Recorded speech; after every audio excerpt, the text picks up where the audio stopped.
Great job by Jamie. Always appreciate him hanging out with us. And if you still got some questions for your fantasy football team, remember, send your lineup. All the games are tomorrow. You got a few on Sunday, of course, Christmas Day, but all the games are tomorrow. So go hit up Jamie on social media at Jamie Eisberg. It's Jamie with a Y. Make sure you vote in ZASLOW Show 2.0 poll question today. Again, will we get the double dip tonight? Panthers at Islanders, Heat hosting Pacers. There you go. So go update I'll update the poll question again one more time before the end of the show.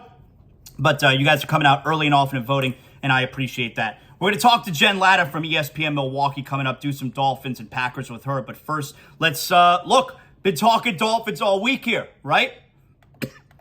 We're finally 2 sleeps away. 2 sleeps away. And I like the way it sets up. Got a full day of NFL tomorrow. Can just relax, watch all the games. Got your bets, you got your fantasy football team, and then you got the main event coming up with the Dolphins. We'll do big game, not a big game momentarily here. You see Bradley Chubb. I was reading this in the Herald this morning. Bradley Chubb being pretty critical of his performance so far with the Dolphins. And this is actually something I talked about a couple days ago. You know, it came up a couple weeks ago with Dave Hyde from the Sun Sentinel on our program, where he was a little bit critical, not so much, but a little bit critical of Bradley Chubb's performance so far.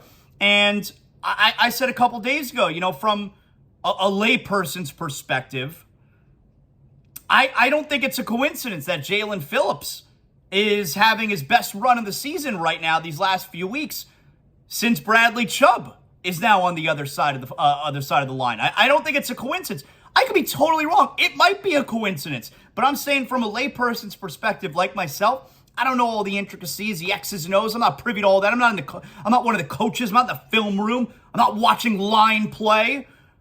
But I gotta figure some of Bradley Chubb's his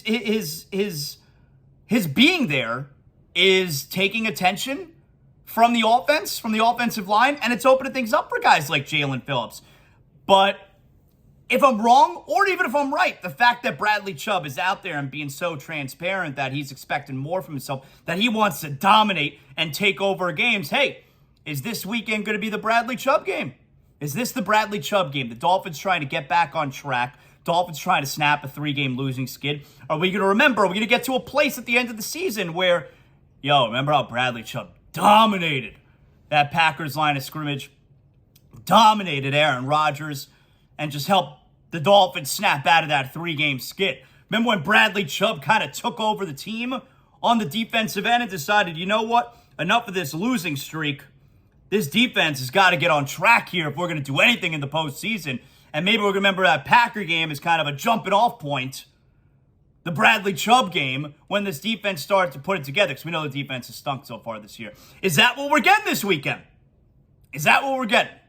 So I like, whether or not he's been doing a good job or not, I think he's probably getting a lot of attention from offenses. But then, you can come back at me, and this would be a fair point if you said this to me. You'd say, ZASLOW, how was he so dominant in Denver? You don't think offenses were doing the same thing? They're keying in on him and opening things up for other guys. He was still dominant, and that'd be a good point. I don't have a good answer to that. I don't. So again, like I told you, I'm looking from a lay person's perspective. I'm not in the film room. I'm not going over the tape. So is this weekend going to be the Bradley Chubb game?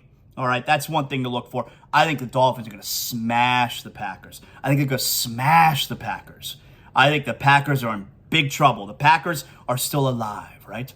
The Packers' last 2 wins are against crap teams. Who are they? It was the Rams and the Bears. This past week, the Rams. The week before that, the Bears. Those are shit teams. And so now the Packers and the Packer fan thinks that they're in it. We knew this game was going to mean something for the Dolphins, but it also means something for the Packers. You're going to get a very good effort out of the Packers. It means something for the Packers. This means something to me. It's Ryan Fitzpatrick, if you didn't realize.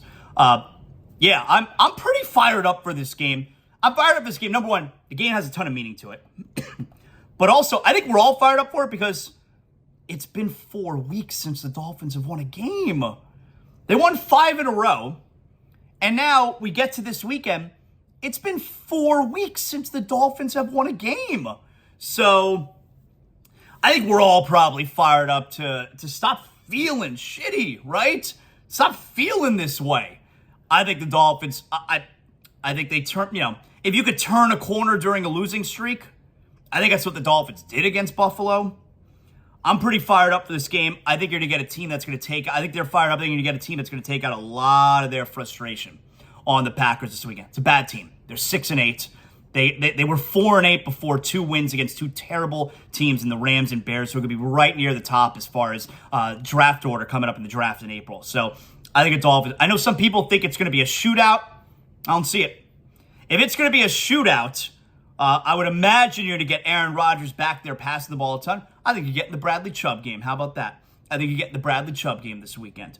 I do not see it being a shootout. I think this is a double-digit win for the Dolphins. I know I said that a couple weeks ago against the Chargers, but I think this is a double-digit win for the Dolphins. I think they're going to smash the Packers. I want to go back to something last night that not only was I thinking about, but probably everyone else was also thinking about. How the hell, we are not very far removed from people on television, guys like Mike Tannenbaum on television as if he doesn't suck. You got guys like Mike Tannenbaum on television. How was anyone saying, and plenty of people were, that Tua, 4th best quarterback in the AFC East? And I don't even want to make this so much about Tua being 4th best quarterback in the AFC East, although that's kind of what I'm doing here. But I'm watching the game last night, and you got to be thinking the same thing that I'm thinking, right?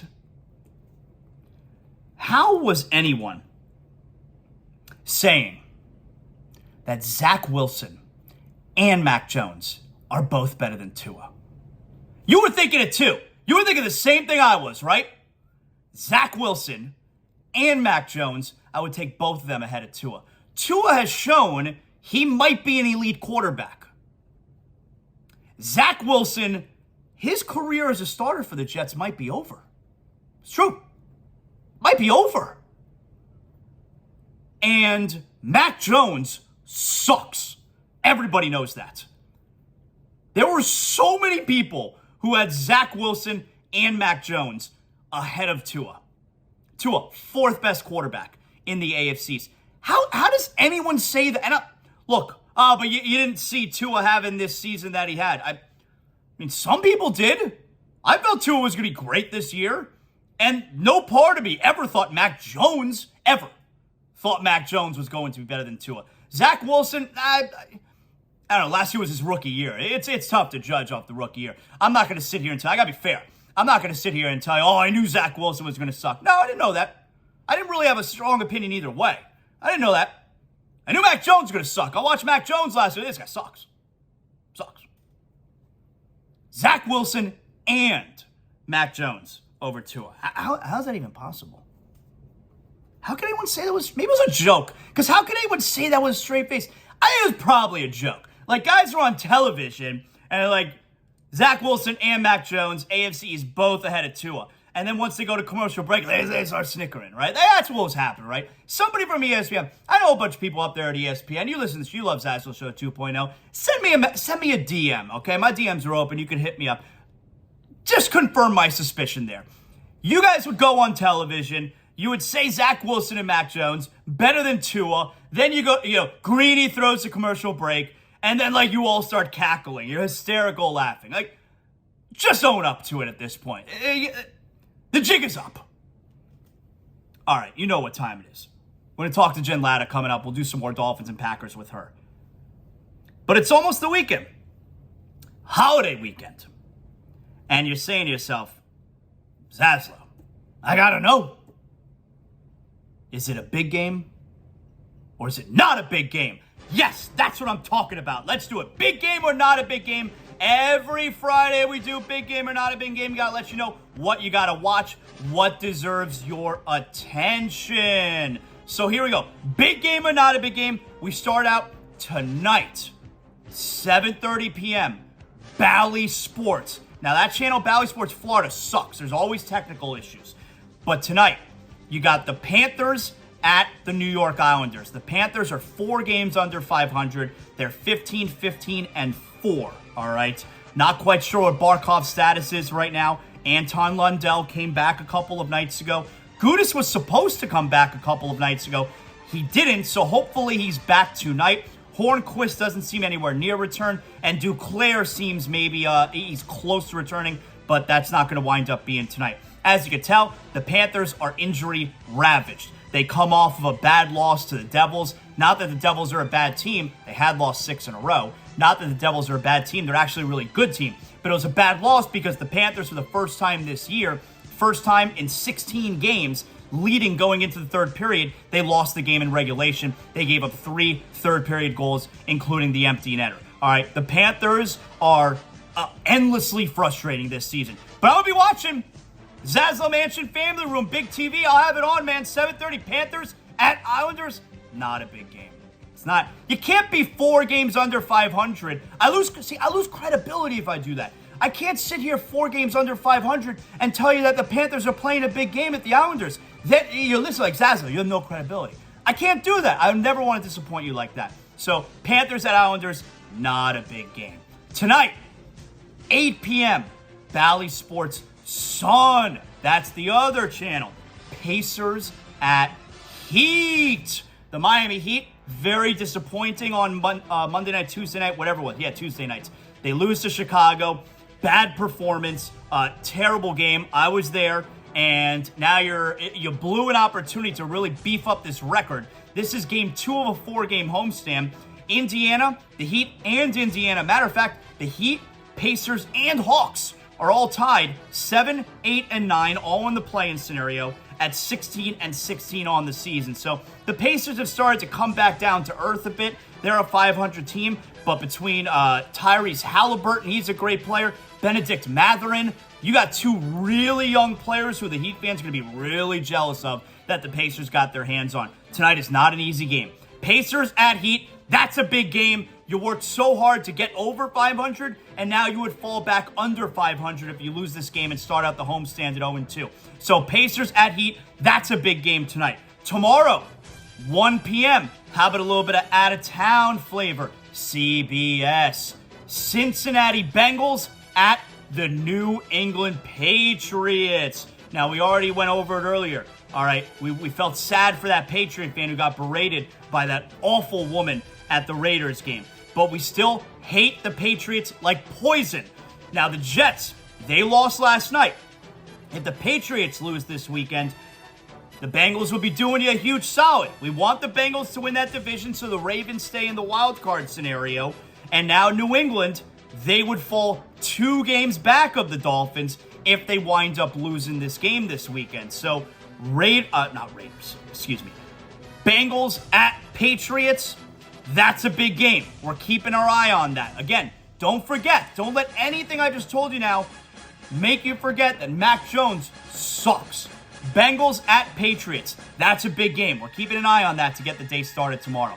Sunday, 1 p.m., Fox. Green Bay Packers at your Miami Dolphins. The Dolphins looking to snap that 3-game skid. Could be in the 40s. If you go to the game, bring your winter coats. We're not used to this kind of weather. The Packers, they are used to it, but they're still going to get smashed. The Packers are feeling good. They got back-to-back wins. They're technically still in the playoff hunt there in that putrid NFC, and the Dolphins are going to take their frustration out on them. Tua, we're looking at 250 yards. He's not going to have to pass so much in the second half. They're going to be running the ball all over the Packers. Raheem Mostert, Jeff Wilson could be back. Going to run the ball down their throats. Tua, 250 yards. We're talking 3 touchdowns, 0 interceptions. We're going to have a couple touchdowns on the ground as well. Everybody knows that. Packers at Dolphins, that's a big game. Getting back on track. They'll smash the Packers this weekend. I got one more for you here. Sunday, 4:30, CBS.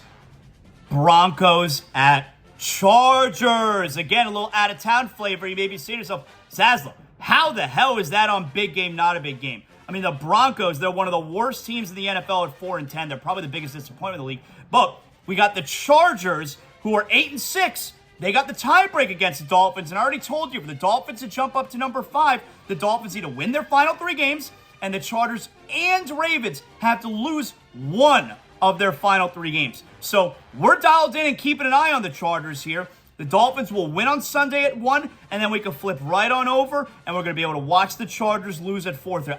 I mean, they're hosting the Broncos. They're probably not going to lose, but it's a divisional game. Who the hell knows? Nonetheless, we're interested in what the Chargers do these final 3 weeks. Broncos at Chargers, that's a big game. And that right there is another Friday edition. A big game or not a big game.